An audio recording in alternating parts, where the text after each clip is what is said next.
Hi guys! This tutorial is a concentration of crocheting tips and life hacks. While watching it, you might recognize the crochet mistakes you're making and learn how to improve your skills.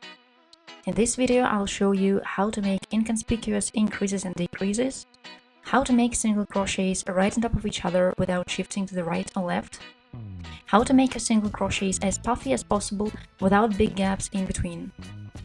There are over 100 free tutorials on my Russian channel.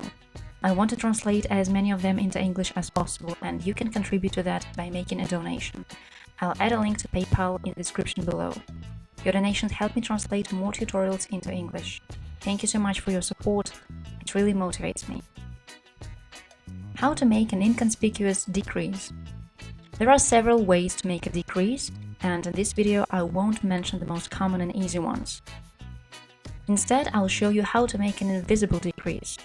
For instance, we're making single crochets, slipping the hook under both loops and pulling the working thread out. Then we are inserting the hook into the next stitch, pulling the working thread out again, and now there are 3 loops on the hook. If we were making a standard decrease, we would simply crochet all of these loops together, and that's it. But let's do it differently. Do not crochet these 3 loops together, but pull the leftmost stitch through the central one. There are 2 loops on the hook now. Crochet them together. Let's do it one more time. Insert the hook into the first stitch. Pull out the working thread. Insert the hook into the next stitch and pull the thread out. You've got 3 loops on the hook. Pull the leftmost stitch through the central one, and then crochet 2 resulting loops together. Thus, you'll get a less noticeable decrease because this stitch will sink to the bottom of the V-tick. On the outside, this stitch almost like the rest. And now let's make an inconspicuous increase. When making a regular increase, we usually insert the hook twice into the same spot. For instance, if we were to add 1 stitch, then we crochet 2 elements out of 1 stitch together. This is how it looks. It's a relatively good way, but there's a drawback. This stitch might stretch while adding an increase. Plus, this is not subtle, quite noticeable. Let me show you an inconspicuous increase. Slip the hook under the front loop. Do not touch the back loop yet. And make the element you need. In our case, this is a single crochet. After that, slip the hook under both loops and make a second single crochet. This way the increase doesn't protrude on the crochet work and it's much more inconspicuous, especially if there are several increases. And now it's time to subscribe to my channel and like this video. There are many tutorials and useful life hacks for those who crochet with cotton t-shirt yarn, jute or raffia. If you follow this principle, your crochets will be puffy and won't get 2 big holes in between the stitches.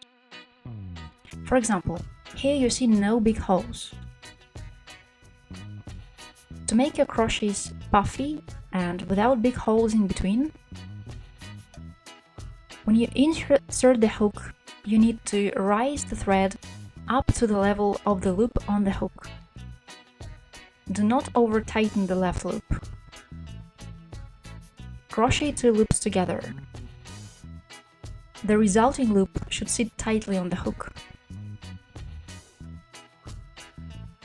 Take the working thread and pull it gently. Repeat this after crocheting each element. In my case, this element is a single crochet. I've tightened it up, and let me show you once again. Insert the hook, hook up the thread, and stretch it to the right loop on the hook, up to the level of this loop. This is key for making a puffy element.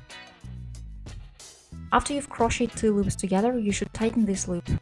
As a result, your work will look very neat with puffy crochets without big gaps in between. My next tip is about single crochets. Usually these V-ticks, these ones, are not located neatly on top of each other. As you add rows, they shift to the right. This shift doesn't always hit the eye. It's appropriate for basket bags, but sometimes you need crochets to be placed strictly on top of each other. For instance, this is important for jacquard and intarsia crochet patterns, and this is what we should do.